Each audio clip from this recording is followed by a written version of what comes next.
Our next experiment involves 5 different gases. To demonstrate them for us, please welcome Dr. Tak Key to the stage. Thank you, Greg. And hello, everyone.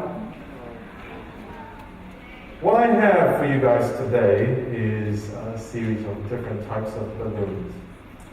And we've heard throughout the show tonight that there are reactions that are exothermic, and these are reactions that release a lot of energy. So tonight we'll get to see how much energy is actually released by exploding some of the balloons made of, firstly, methane.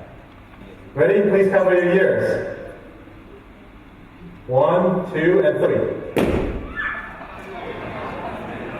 Alright, so what we have seen here is a combustion reaction. Now what we have here in the second balloon is we actually supercharge this balloon of methane with oxygen. Okay. This is going to be loud, so cover, please, cover. 1, 2, and 3.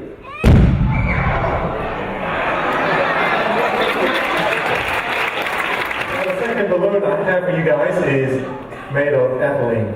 Ethylene has a chemical structure that you see here, and it's used as raw material for a lot of chemical synthesis in industry. So we're going to explode ethylene now. Ready? All right. Okay, a big fireball, right?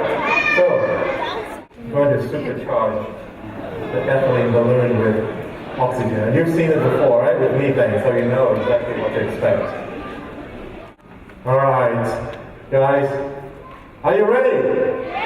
Cover!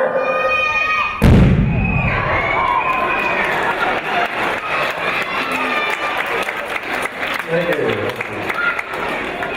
This is our final molecule. This is acetylene. Acetylene has a lot of energy, and it's used a lot in welding, as you can see by the high temperature flame there. That's welding. So this one is already supercharged. Okay? Are you ready? All right. Supercharged. So cover up well.